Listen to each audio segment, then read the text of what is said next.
Hey there, everybody. I've managed to make it through about half of the grow bags full of soil over there, and I thought I'd show you guys some of the things that we've been doing with it. Take you on a little walk. Not really a little walk, I'm gonna turn. So I made another whole bed out of some of that soil and some compost to help show one of our neighbors what I was doing with our potatoes, because these guys have started growing in and I haven't really wanted to disturb them, so I planted another whole row of potatoes just so I could be a buddy, because she's a real sweet lady. Her and her husband are great people. She and her husband are great people, and yeah, we love them. They're great neighbors.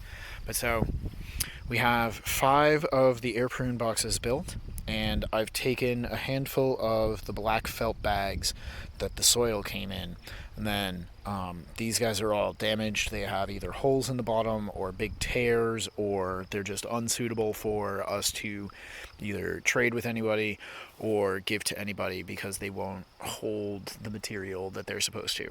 So these have gone down as a weed block layer. It's super heavy duty, very thick industrial felt, and so 2, sometimes 3 layers of that folded over once or twice, and then the pallet on top, and then these 5 guys. And it's a 1 foot wide by 2 feet long by 8 inches deep grow air prune box.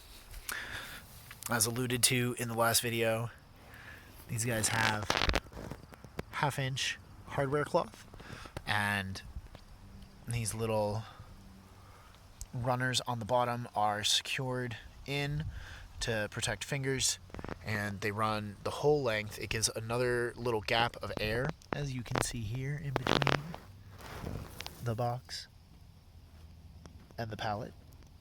And so in here, this box here is going to be Viburnum lentego, and these are just blinds from a broken blind that one of the cats destroyed. So I've just kind of cut everything to be tags for us. I'm facing them into the wood to help protect the writing. These are not garden pens, so this box is the Viburnum dentatum's. But so the Sharpie won't hold up to the sun if it's really exposed, so we're burying it kind of deep, and we're turning the ink in towards the wood. But so that's the arrowwood viburnum. This is the wild raisin viburnum, and then I have creeping thyme in here, and I have skirret in here. Each of these 2 boxes, the viburnums, each have maybe 100 or 2 seeds, maybe less. And these guys were like several ounces of seed each, so there's probably 500 to 1,000 in there. I don't remember what I planted in here. But so I have enough material to make 3 more, and I'll probably put our Caucasian mountain spinach in another one. This amount of space right here is about 4 feet wide, which means that the space next to it on this other corner of the bed here is another 4 feet wide.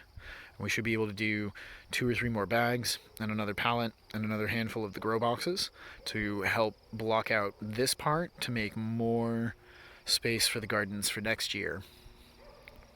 And then when the skirret and the creeping thyme are starting to do their dormancy phase, their senescence, what we'll do is we'll pull them up, we'll heal them in somewhere else if the people haven't ordered them, and then we'll turn these 2 boxes and whatever else this is in, or this has in it, we'll turn those guys over to other woody perennials that need a cold cycle to break their dormancy, and the 2 viburnums will just be moved into a safe place to overwinter, unless I feel like burying this whole thing in leaves and wood chips, but we'll see how the season treats us. So yeah, that's what we're doing so far. All the cuttings up there doing nicely, and I have one other thing I want to tell you guys about. This is super awesome. So let's talk about how we're all just monkeys, and I should have said apes doing nice thing for other apes that do nice things for us.